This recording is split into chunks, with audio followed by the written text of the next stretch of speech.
Good day everyone, I am Alexa Visitor, and for today I am going to report about psychophysiological tests under Chapter 3, Assessing and Diagnosing Abnormality. So first, let us define what is psychophysiological test.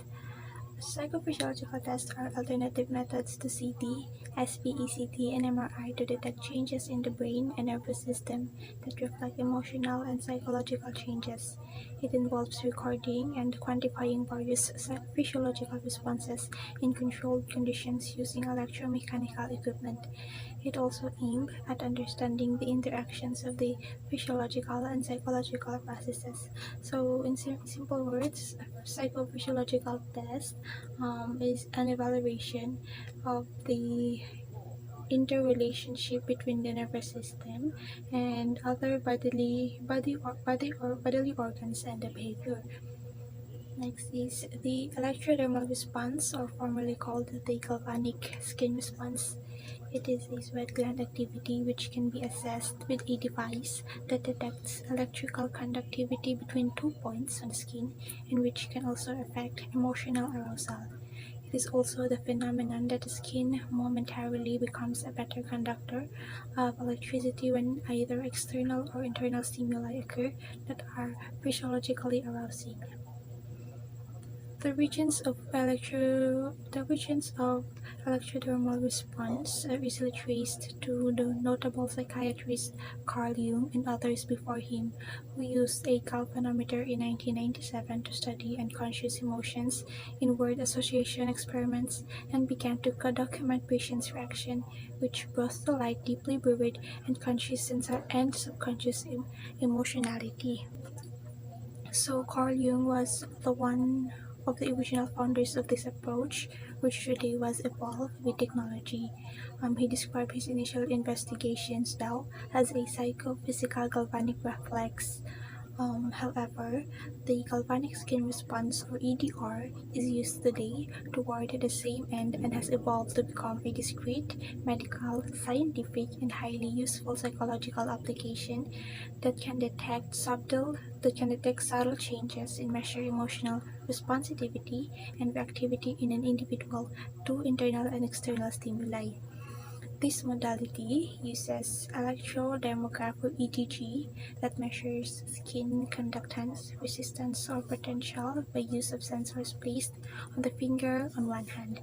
This signal is also displayed on a computer monitor and is sensitive to changes in the internal emotionality of an individual. EDR can expose overt to unconscious endocrine system reactivity to certain thoughts or emotions that can increase system reactivity to certain thoughts or emotions that can increase endocrine sweat gland activity. When this occurs, the individual becomes aware of correlation between the cognitive activity and electrodermal response measures that indicate sympathetic nervous system arousal. Anxiety causes increased endocrine activity in the sweat glands, thus orienting the practitioner and the patient to sensitivity and reactivity of the patient to a presented stimulus that had gone undetected. This modality is used to measure and reduce stress, hyperhidrosis, or excessive sweating or perspiration, and can be a powerful tool used in conjunction with psychotherapy interventions.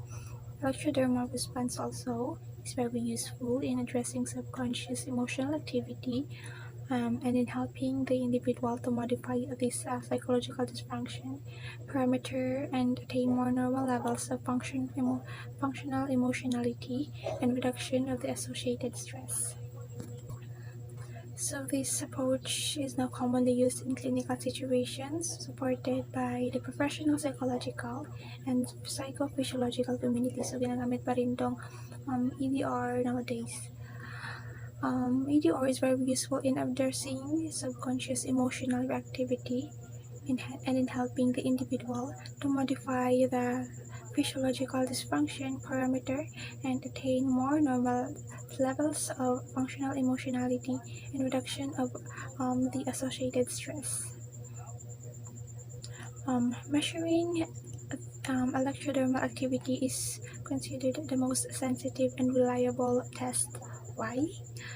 Because the skin's electrical resistance and conductance are largely determined by the eccrine glands, which are responsible for producing sweat and are controlled by sympathetic nervous system. So, yung eccrine glands na natin yung responsible sa pag-produce ng sweat sa body natin, which na gina-control ng ating nervous system. So, electrodermal activity is measured via two electrodes attached to the subject's palm of fingers. So, naka-attach to yung pag-measure ng electrodermal activity is naka-attach to sa finger natin. Measured by via two electrodes attached to the subject's palm fingers. As you can see dito sa example picture, a small current is applied which measures the skin's conductance level and any changes to it, as well as the frequency of spontaneous responses, event-related response, amplitude, and a variety of other factors. So examples include changes in heart, respiration, perspiration, and an eye pupil dilation. Changes in perspiration are measured by galvanic skin response measured to detect changes in electrical conductivity. Such nervous system changes can be correlated with responses to interaction events.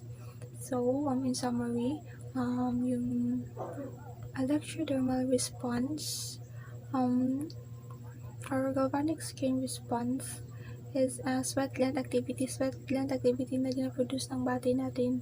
Like yung sabi, eccrine gland, nagka-produce ng sweat siya. And then, yung activity natin is mayroong device na gina-measure which affects the emotional arousal of an individual.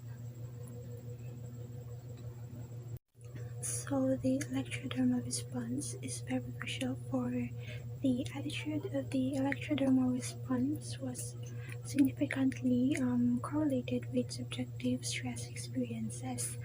The measurement of emotional response also through observations of physiological changes such as sweating and involuntary muscle contractions have been employed. A variety of purpose from the spiritual to the forensic, whether or not this measurement were actually a measure of emotion or anything else.